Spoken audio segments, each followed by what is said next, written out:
BMW G87 M2 is easily one of the most controversial cars BMW have made to date, but after 10,000 miles and a lot of modifications, is this the ultimate modern M, or did BMW miss the mark?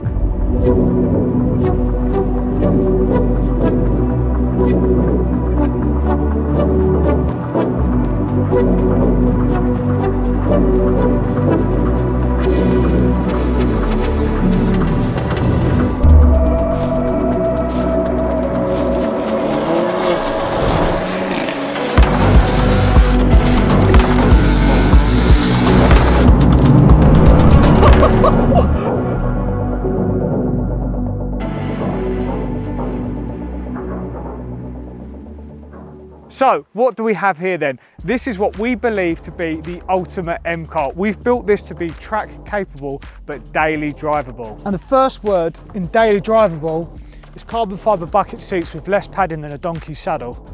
Under the bonnet, we have over 700 horsepower and a lot of carbon fibre, including the even cherry intakes. Some lightweight forged alloy wheels by HRE, including a titanium stud conversion kit. To get all that power to the road, we've also uprated the chassis with a load of suspension and geometry modifications, which mean that this car sits lower, the stance is better, and there's a lot better steering feel. And it also means I can't fit as many fingers in.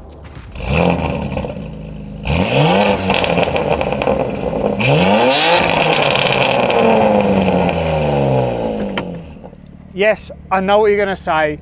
That does not sound daily drivable, but the power is in my hands. With this remote, flick of a switch. And so onto what this car got the most stick for, the way it looks. But I had a vision for how I wanted the car to look, and that's why it's running the full TR87 body kit. Up front, it's had a facelift with some new grills, some inlet ducts, and a front splitter. Down the side, we've got carbon fenders, side skirts, and carbon fibre mirror caps. And at the rear, we have this functional rear wing, which generates up to 100 kg of downforce. And down below, we have the carbon fibre rear diffuser. So if you're watching this and thinking, yeah, my car could do with a couple of bits, don't worry, we've got you covered. You can drop us a message and we can give you some suggestions on what you can do to your car. And you can also get all these bits and more on our website. And the best part is, using the code YouTube5, you can get a discount at checkout. So make sure you check that out. Back to the video. So it can talk the talk, can it walk the walk? The first thing you notice is the power. It's unbelievable. 700 brake horsepower in what is essentially a sports car, and you can feel it. Let me tell you, 1500 RPM, you have got an absolute wall of boost that comes on, and it does not let off any way through the rev range. This car actually has boost by gear. That's what's been tuned into it. So that essentially means that the power comes in as you go up the gears. And when you're in third and fourth, it's like you're in a steam train. Honestly, it is unbelievable how much this car pushes you into the back of your seat.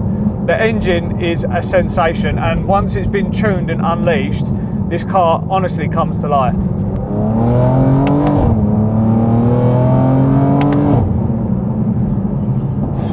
Need to listen to this now. This single mid-pipe Miltech system sounds insane. Valves fully open.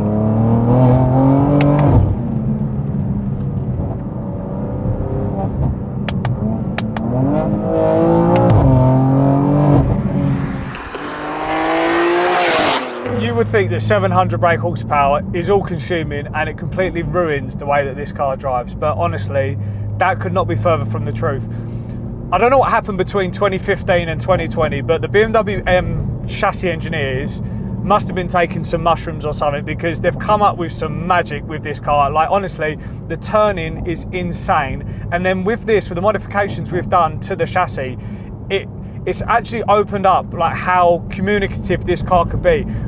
Honestly, out of the factory, they're a little bit numb. They're very precise. Like, the steering is very, very precise. Wherever you put the car, it feels like it can go, but you really lack that communication between sort of the road and the steering wheel. Some of the changes that we've also made to the geometry have made the steering feel a lot better as well. It feels, you can feel every nook and cranny.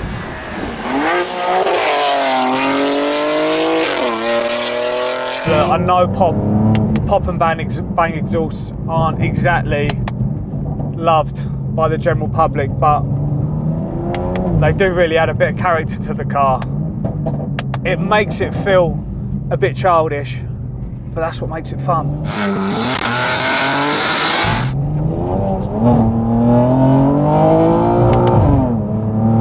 This car honestly just puts a smile on your face. So, can you live with this? I'm going to put this car into all of its comfiest modes, and now we're going to go for a jolly little drive down the road and see.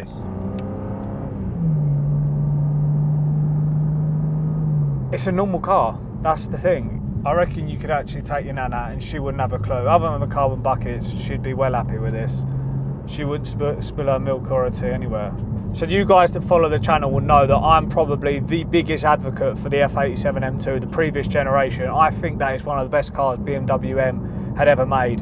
But honestly, by every measurable metric, this is a better car. It's leaps and bounds beyond that car in terms of using it on a daily basis, but also from a performance perspective. And modified like this, I'd also argue it's more fun, seriously. With all that power comes great responsibility. The question is, can it stop? Let's find out. There's your answer. Yes, it can. We've actually upgraded the brakes on this car. We've changed to floating discs and uprated brake pads, and honestly, this thing stops on a now. So it's all well and good you telling me how good this car is, Jack, but what's it cost to live with it? So the list price of this car is £68,000, and on top of that, I've spent so much money on mods, I don't actually want to work it out, but I have told the wife that it's just servicing, MOT, tyres, brakes, petrol, servicing, MOT, tyres, car washes, air fresheners, and blinker fluid as well. Road tax, washer fluid. Let's talk maintenance costs then. Running in service, you do it 1,200 miles, is around 500 quid. This is actually due its first major service. It's nearly 2 years old now, so that's probably going to be over £1,000. But there are other things you need to factor into maintenance. If you want to replace your discs and pads, you're looking at over 2,500 quid to do so. And that's even before you get to your tyres, which are over £1,500 if you want the star rated numbers. With all those other factors considered, we were missing out the biggest thing, which I did not consider when buying this car, and that is a little thing called depreciation. See, I paid £68,000 for this car 2 years ago, and if you want to buy one today on the used car market, you could get one for £48,000. That is 20 grand in 2 years, £10,000 a year in depreciation, on top of the endless amount of mods that I've made. Servicing, sorry, I meant servicing, not mods. Another thing you've got to consider with this car is you're going to spend a lot of time here. These things ain't exactly good on fuel. So I do have one massive regret with this car, and that is not speccing the carbon buckets from factory. As good as these are, I was being a bit tight and a bit stingy when I got the car, and I thought I wouldn't need them, and to this day I regret not speccing them. In fact, so much so, I ordered myself a set online about 6 months ago, and they've never turned up. So 5 grand down the pan, and I got scammed. True story. Subscribe. So then, after 10,000 miles, what is my verdict on this car? So in all honesty, this car stock is a good car, but I think with mods, it's a great car. Genuinely, for the amount of stuff that's on the market for this car, the amount of customization and personalization you can do with this platform, it's a real shame to buy it and keep it stock. All of the different changes you can make to make it your own is well worth doing.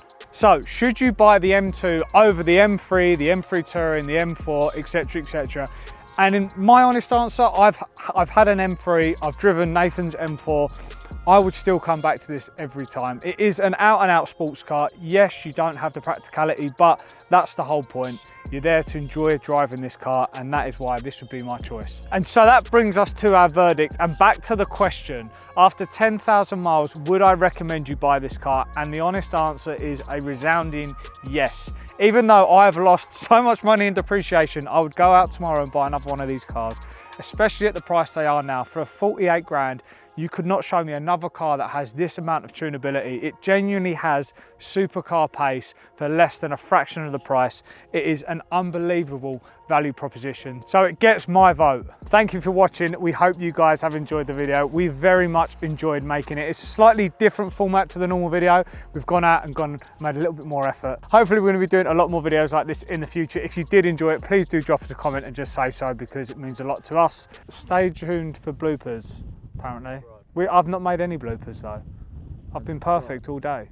And subscribe. Oh, and subscribe to the channel. Let's talk brakes. If you want to replace your discs...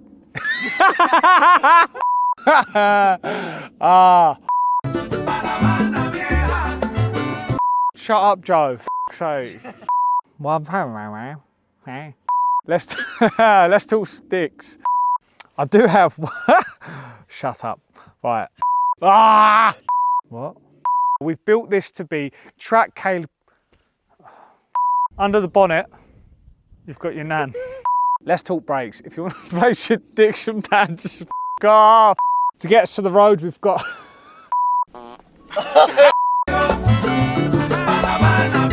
If you want to replace your discs and pads, you're looking at nearly two. Oh, why do I fumble you?